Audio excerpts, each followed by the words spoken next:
भूर्भुवः स्वः तत्सवितुर्वरेण्यं भर्गो देवस्य धीमहि धियो यो नः प्रचोदयात्।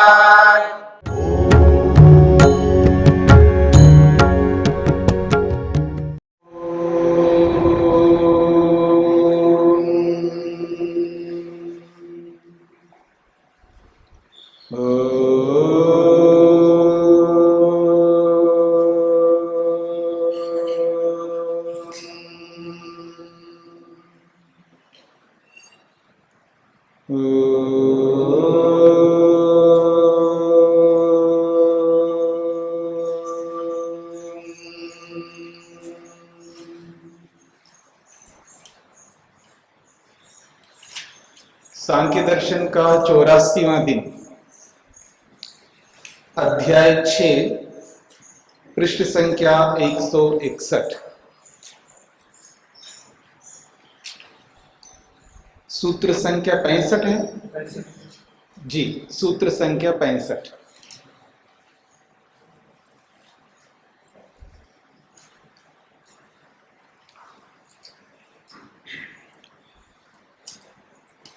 प्रसंग चल रहा है, कर्म जो है अहंकार के अधीन होता है। अहंकार कर्तृधीना कार्य सिद्धि न ईश्वर अधीना प्रमाण अभाव। जितने भी मनुष्य कर्म करते हैं उन कर्मों का आधार आत्मा है, जीवात्मा है, और वो कर्म अहंकार के अधीन होते हैं। अहंकार रूपी साधन के अधीन से प्रत्येक कर्म होता है और उस प्रत्येक कर्म का आधार जीवात्मा है, ईश्वर नहीं है, ईश्वराधीन नहीं है। तो ये जो लोक में चलता है ना, अगर दुनिया में कोई पत्ता भी हिलता है तो ईश्वर की इच्छा के बिना नहीं हिलता, ऐसा बोलते हैं ना लोग। ये सब सुनी सुनी बातें, यथार्थता में ऐसा नहीं। अगर पत्ता का हिलना है स्वाभाविक रूप से हो रहा है तो वो तो हमारे हाथ में नहीं है, ठीक है ना। कोई पत्ता भी हिलता का मतलब है हम जो भी कर्म करते हैं, हम लोग मनुष्य लोग जो भी कर्म करते हैं वो बिना ईश्वर की इच्छा से नहीं करते हैं, ऐसा लोगों का कथन है। इसका मतलब है आप चोरी करते हो तो भी ईश्वर की इच्छा से, आप कोई भी गलत काम करते हो तो भी ईश्वर की इच्छा से, कुछ भी करो ईश्वर की इच्छा से, ऐसे कैसे हो सकता है। जितने भी दुनिया में पाप कर्म होते हैं, घिनौने कर्म होते हैं, वो सब ईश्वर की इच्छा से हो रहे हैं, ऐसे तो हो नहीं सकता। हमारी इच्छा से हो सकता है क्योंकि हम चाहते हैं तो होगा, नहीं चाहते तो नहीं होगा। अगर मैं चाहूं कि मैं यहां से खड़ा रहूं, मैं चाहूं तो खड़ा हो जाऊंगा, और जब तक मैं नहीं चाहूंगा तब तक बैठा रहूंगा। अगर मेरे को कोई जबरदस्ती उठाएगा नहीं तो मैं बैठा रहूंगा ना, मेरी इच्छा है। समझ में आ रहा है। तो ये अहंकार कर्तृधीना कार्य सिद्धि न ईश्वर अधीना। अगर कोई फिर भी कहता नहीं कि ईश्वर की इच्छा के बिना हो नहीं सकता तो प्रमाण बताइए। प्रमाण अभाव, प्रमाण है ही नहीं। मनुष्य जो कर्म करता है उन कर्मों का आधार, उन कर्मों को कराने वाला ईश्वर हो, उसके पीछे प्रमाण बताओ। बिना प्रमाण के आपकी बात नहीं मानी जा सकती। तो कोई प्रमाण है ही नहीं, कहां से लाओगे प्रमाण। प्रत्यक्ष तो है ही नहीं आपको, प्रत्यक्ष प्रमाण तो दे नहीं सकते, अनुमान प्रमाण आप नहीं दे सकते, न शब्द प्रमाण दे सकते, फिर कैसे आपकी बात माना जाए। जीवस्य कर्म सिद्धि अहंकार अधीना मन्यते स खलु अदृष्टाधीना मंतव्या। अब प्रश्न करता है, एक प्रश्न करता है, आपने जो बात कही है कि कर्म जो है अहंकार के अधीन होते हैं, जीवस्य कार्य सिद्धि, जीवात्मा की जो कर्मों की सिद्धि है वो अहंकार अधीन, अहंकार के अधीन है। ऐसा आपने कहा है। स खलु अदृष्ट अधीना मंतव्य, उस कार्य की सिद्धि, कर्मों की सिद्धि आप अहंकार अधीन क्यों मानते हो? अदृष्ट के अधीन मानो ना। यथा यथा यस्य यस्य जीवस्य अदृष्टम भविष्यति, जैसा जैसा जीव का अदृष्ट होता है, तथा तथा तस्य तस्य जीवस्य कार्य सिद्धि भविष्यति, उसी अदृष्ट के अनुरूप उस कार्य की सिद्धि होती है। अदृष्ट समझ रहे हैं ना? अदृष्ट क्या होता है? धर्माधर्म, जो हमने पहले कर्म किए, पहले जो कर्म हमने किए धर्माधर्म, अच्छे या बुरे कर्म, कर्म तो किया तो कर्म समाप्त हो गया। जैसे मैं कहूं ओम, हो गया जी एक कर्म, ओम का समाप्त हो गया कर्म, क्रिया होते ही समाप्त। अब ये जो ओम बोला तो एक बार बोलूं या मैं लगातार बोलूं, ओम का उच्चारण करूं, ठीक है ना? और अपने मन को ओम में ही लगाऊं, यानी परमात्मा में लगाऊं, और कुछ विचार ना करूं, और बस जप करता जाऊं, ओम का तल्लीन होकर के करता जाऊं, तो मेरा वाचनिक कर्म हो गया, कर्म तो हो गया, लेकिन इस कर्म से एक छाप पड़ता है मन पर, अंतःकरण में, उसका नाम है अदृष्ट। अदृष्ट का मतलब जो दिखाई नहीं देता, हमें दिखाई नहीं दे रहा है, जो दिखाई नहीं देता उसको अदृष्ट कहते हैं। दृष्ट का मतलब दिखाई देने वाला, और अदृष्ट का मतलब जो दिखाई ना देने वाला, जो दिखाई नहीं देता, यानी इंद्रियों से दिखाई नहीं देता, उसको अदृष्ट कहा है। और वो जो छाप है उसी के आधार पर परमात्मा हमें फल प्रदान करता है। तो वो अदृष्ट के अधीन होकर के कर्म होते हैं, वो अदृष्ट ही करवाता है, ऐसा मानो तो क्या आपत्ति है? ऐसा प्रश्नकर्ता प्रश्न कर रहा है। अत्र उच्यते, इसका समाधान दिया जा रहा है। अदृष्टोद्भूतिवत समान, अदृष्टोद्भूतिवत समान, अदृष्टोद्भूति अदृष्टोत्पत्ति, उद्भूति का मतलब है उत्पत्ति, जीवस्य अदृष्टोत्पत्ति, जीवात्मा का जो अदृष्ट बनता है, जीवात्मा जैसे जैसे कर्म करता है उससे जो अदृष्ट बनता है, अदृष्टोत्पत्ति अपितु कर्म द्वारा अहंकार निमित्त एवं, अदृष्ट की उत्पत्ति भी तो कर्मों के द्वारा बनता है। अदृष्ट कहां से आया? अदृष्ट कहां से आता है? कर्मों के द्वारा होता है। तो ये कहना चाह रहे हैं अदृष्टोत्पत्ति अपितु कर्म द्वारा, अदृष्ट की उत्पत्ति भी तो कर्मों के द्वारा ही तो बनती है। बात समझ में आ रही है? अदृष्ट जो बनेगा वो कर्मों के द्वारा ही बनेगा, और कर्म किसके द्वारा बन रहे हैं? अहंकाराधीन, अहंकार से बन रहे हैं। तो जो कर्म अहंकार के अधीन है तो वो अदृष्ट भी अहंकार के अधीन है, ये कहना चाहते हैं। कर्म द्वारा अहंकार निमित्त है, वो अहंकार ही वहां निमित्त है, कारण है। तच्च इदम पूर्व मुक्तम, और इस बात को हमने पहले कह ही दिया। क्या? चिदवसाना भुक्ति तत्कर्मार्जितत्वात्, भुक्ति जो भोग है वो चिदवसान है, यानी आत्मा को ही भोग होता है, भोग आत्मा में ही अवसित होता है। अवसान का मतलब है समाप्ति, भोग आत्मा में ही समाप्त होता है। पर कर्मार्जितत्वात्, तत्कर्मार्जितत्वात्, उस अहंकार के द्वारा वो कर्मों का अर्जन हुआ है, ये पहले बता चुके हम। तस्मात् समानत्वम, समानता ही है। क्या? अदृष्टाधीन मंतव्ये अहंकाराधीनत्वमेव कार्य सिद्धे आयाति। तो समानत्व क्या है? तो कह रहे हैं अदृष्ट अधीन मानने में, यानी अदृष्ट के अधीन कर्म होते हैं ऐसा मानने में वहीं पर पहुंचोगे अहंकार के पास, क्योंकि अहंकार के अधीन ही अदृष्ट रहता है। तो आगे होने वाले कर्मों की जो सिद्धि है वो किसके अधीन हो जाएगी? अहंकार के अधीन हो जाएगी, ये बात कही जा रही। सूत्रार्थ, जैसे अदृष्ट की उत्पत्ति अहंकार से होती है, जैसे अदृष्ट की उत्पत्ति अहंकार से होती है,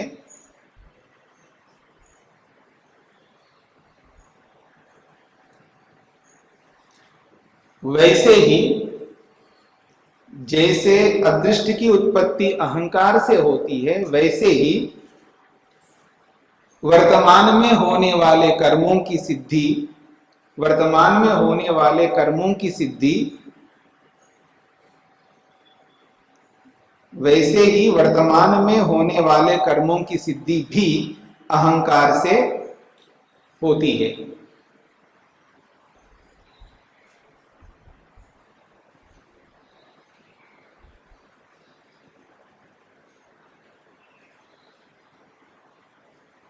हाँ जी, अब एक प्रश्न किया जा रहा है।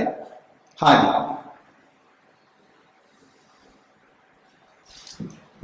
स्वामी जी, वर्तमान में होने वाले सारे कर्मों की सिद्धि अहंकार से होती है,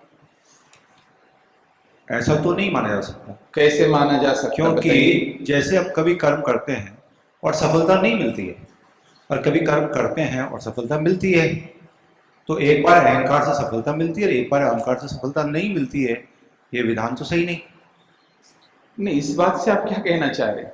मैं ये कहना चाह रहा हूं कि कर्मों की सिद्धि में कोई और भी कारक होने चाहिए। बताइए कौन कारण होना चाहिए? जैसे एक तो प्रारब्ध है। हाँ जी, प्रारब्ध, प्रारब्ध। हाँ, जो जो अपने कर्म पहले किए हैं उसके अनुरूप परिस्थितियां मिलती हैं, और परिस्थितियां ही प्रारब्ध है। ऐसा है, यह बात क्या कहा जा रही है, यहाँ पर क्या बात कही जा रही है, और आपका प्रश्न किस बात पर हो रहा है? यहाँ ये बात का हो सकता है पहले मेरी बात को सुन लीजिए। प्रश्न हो सकता है महाराज कि कॉन्टेक्स्ट रेलेवेंट नहीं हो, पर लिंक तो है एक दूसरे से कि कर्मों की सिद्धि अहंकार से होती है या और भी कारक। नहीं, पहले आप मेरी बात को समझ लो। ये जो सूत्रकार कहना चाहते हैं इस बात को समझ लो, क्योंकि जब तक आप कहने वाला क्या कह रहा है इस बात को स्पष्ट नहीं करोगे तब तक आप अगली बात नहीं कर पाओगे। कहने वाला ये है, अगर कार्य की सिद्धि होती है, अगर कार्य की सिद्धि होती है, कोई कर्म हो गया है, वो अहंकार के अधीन होता है, ये कहना चाह रहे हैं। ये नहीं कहना चाह रहा है कि अगर कार्य की सिद्धि नहीं हुई है तो उसके पीछे कोई दूसरा कारण होता है, उसके पीछे काम बना नहीं है तो कोई ना कोई तो कारण होगा, उसके लिए चर्चा नहीं कर रहे। भाई काम नहीं बना है तो भाई कार्य इसलिए नहीं बना क्योंकि उसके पीछे ये जो जो कारण होते हैं वो पूरा नहीं किया आपने। मैं जा नहीं पाया बाजार तो बाजार बंद है, ये कारण हो सकता है। साधन नहीं मिला, ये कारण हो सकता है। ले जाने वाला लेके नहीं गए, ये हो सकता है। कोई ना कोई कारण होगा। पर अगर मैं बाजार गया हूं तो चल करके गया। मेरी बात समझ रहे हो? बाजार गया हूं तो चल करके गया। कार्यों की सिद्धि का मतलब ये नहीं है कि कार्यों का फल। कार्यों की सिद्धि का मात्र मतलब आपके हिसाब से कार्यों की सिद्धि का मात्र मतलब ये है कि क्रिया संपादित होने में अहंकार करता है, ये कह रहे हैं? वही कहना चाह रहे। कार्यों की सिद्धि का मतलब क्रिया की सिद्धि। हाँ जी, कर्म की सिद्धि, क्रिया की सिद्धि अहंकार के बिना नहीं हो सकती, ये बात कहना चाह रहे। ये बात नहीं कहना चाह रहे हैं कि उसके क्रिया को सिद्ध करने में कौन कौन से कारण होते हैं, उसकी बात नहीं हो रही। ठीक है, इसलिए कहने वाले का जो कथन है उसको पहले समझ लेना है कि वो कहना क्या चाहता है, और वो समझ में आ गया तब प्रश्न बनता है तो आप प्रश्न करेंगे। और कहने वाले ने क्या कहा यही नहीं पकड़ में आया, फिर आप प्रश्न करोगे तो फिर वो प्रश्न उस कहने वाले के ऊपर नहीं, कुछ और के ऊपर होगा, और की चर्चा में करना नहीं है। ठीक है, ये बात समझनी। अब एक प्रश्न किया जा रहा है, भवतु जीवस्य कार्य सिद्धि कर्म प्रवृत्ति अहंकारात्मकेन अंतकरणेन। प्रश्नकर्ता कह रहा है, अच्छा हम मान लेते हैं आप जो कहना चाहते हैं, क्या जीवात्मा जो भी कार्य की सिद्धि करता है वो अहंकार के द्वारा करता है, और अहंकार एक अंतकरण का एक भाग है, परंतु तत्कर्म फल भुक्ति भोगानुभूति केन उपकरणेन अनुतिष्ठति। हमारा प्रश्न है, कर्म की सिद्धि हो गई और अहंकार के अधीन कर्म की सिद्धि हो गई, यानी कर्म हो गया। अब उस कर्म का जो फल है, उसका जो भोग है, उस भोग को जो जीवात्मा भोगता है, वो भोग किस उपकरण से, किस साधन से वो भोगता है, ये हमारा प्रश्न है। प्रश्न पकड़ में आ रहा है? भाई मैं देखता हूं तो किस उपकरण से देखता हूं? तो आंख रूपी उपकरण से देखता हूं। मैं बोलता हूं किस उपकरण से बोलता हूं? मैं वाणी रूपी उपकरण से बोलता हूं। मैं चलता हूं किस उपकरण से चलता हूं? पांव रूपी उपकरण से चलता हूं। पकड़ में आ रहा है? ठीक इसी प्रकार से कर्म किस उपकरण से होता है? अहंकार से होता है। मान लिया आपकी बात। अब वो कर्म हो गया, उस कर्म का फल जब भोगना है आत्मा को, वो फल किस उपकरण से भोगता है, ये प्रश्न है। स्पष्ट हो गया? तो कहते हैं याई भुक्ति उक्ता, जो आपने भोग के बारे में चर्चा की है, चिदवसाना भुक्ति तत्कर्मार्जितत्वात्, इस सूत्र के माध्यम से आपने फल की प्राप्ति आत्मा में होती है, एक बात कही आपने, और उन कर्मों की सिद्धि अहंकार के माध्यम से होती है, बात कही है। लेकिन ये बात नहीं कही आप उस भोग को किस उपकरण से भोगता है, ये आपने बताया नहीं अभी तक, वो बताइए। ये प्रश्नकर्ता का प्रश्न है। यदि उच्यते, अब इसका समाधान कर रहे हैं। महतो अन्यत, महतो अन्यत कार्य सिद्धे कर्म प्रवृत्ते अन्यत खलो भुक्ति भोगानुभूति महतत्वस्य बुद्धि रूपस्य अंतकरणस्य कार्यम। वो कहते हैं कार्य सिद्धि, कार्य सिद्धि से, अहंकार से कार्य की सिद्धि हो गई, उस कार्य सिद्धि से अर्थात कर्म प्रवृत्ति अन्यत, उस कर्म प्रवृत्ति से भिन्न, यानी अहंकार से कर्म की प्रवृत्ति हो गई है, उस अहंकार से अन्यत, अन्यत का मतलब भिन्न, अलग, खलु भुक्ति भोगानुभूति, ये जो भोग की अनुभूति है वो महतत्वस्य बुद्धि रूपस्य अंतकरणस्य कार्य, वो महतत्व रूपी बुद्धि का कार्य है, उस भोग का अनुभूति, उस भोग का अनुभव। तद्वारा भोगानुभूति करोति जीवः, उस महतत्व रूपी बुद्धि के माध्यम से भोग का अनुभव आत्मा करता है। बुद्धिसत्वोपारूढ़ा ही सर्वे भोगा इति च प्रसिद्धि, और लोक में प्रसिद्धि है बुद्धिसत्वोपारूढ़ा सर्वे भोगा, सर्वे भोगा, जितने भी भोग है वो सब बुद्धि नामक तत्व से उपारूढ़ है, यानी बुद्धि के अंतर्गत ही ये सारे के सारे भोग है। बुद्धि ही समस्त भोगों का उपभोग कराने वाला साधन है। माइक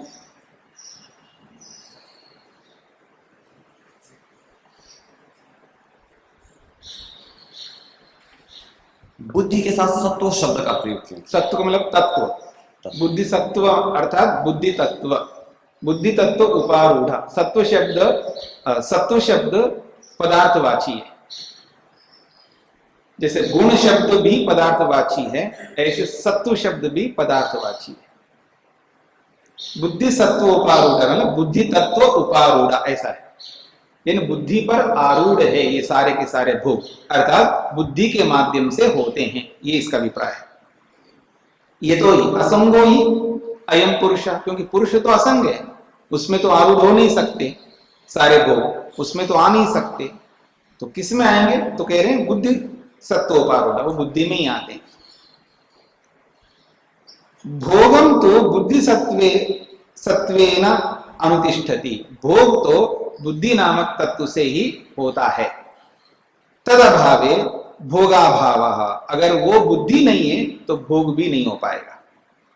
अत्र विमुक्ति इति अपि अनुसंधेयम, और जब बुद्धि नहीं है तो समझ लेना उसकी विमुक्ति हो जाएगी, यानी मोक्ष हो जाएगा। बुद्धि नहीं है इसका मतलब मोक्ष हो जाएगा। अब यहां बुद्धि का अर्थ समझ लीजिएगा। बुद्धि का अर्थ महतत्व इन्होंने ऐसा अर्थ किया है, वैसे महतत्व नहीं है बुद्धि का अर्थ। बुद्धि का अर्थ यहां मन है, मन लेना चाहिए।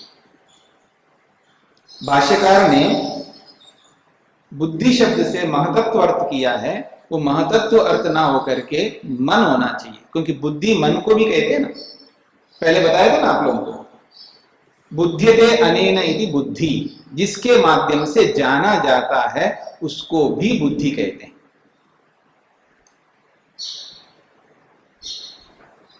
पकड़ में आए? महता शब्द है सूत्र में, महता शब्द है, तो महता से वो महतत्व अर्थ ले रहे हैं यहां पर। पर बुद्धि शब्द जो है मन के लिए भी आता है। योग दर्शन में तो बहुत प्रयोग में आता है, बुद्धि शब्द मन के लिए आता है, क्योंकि सारे के सारे भोग जो है ये मन में रहते हैं। स्पष्ट रूप से वेद व्यास ने लिख दिया, महर्षि वेद व्यास ने योग में स्पष्ट शब्दों में लिखा है, सारे के सारे भोग, भोग भी, अपवर्ग भी, ज्ञान भी, सुख भी, दुख भी, सब मन में रहते हैं, सब मन में रहते हैं।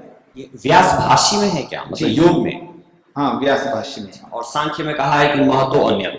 हाँ, अन्य का मतलब अहंकार से भिन्न महत का विषय है, ये इसका अभिप्राय है। महत और वहां मन, मन जी। हाँ जी, सूत्रार्थ।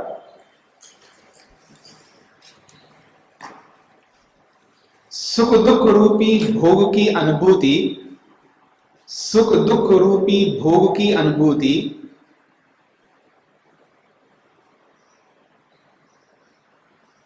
सुख दुख रूपी भोग की अनुभूति करना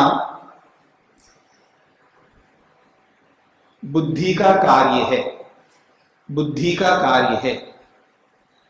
ब्रैकेट में मन का कार्य है, ऐसे लिख सकते हैं।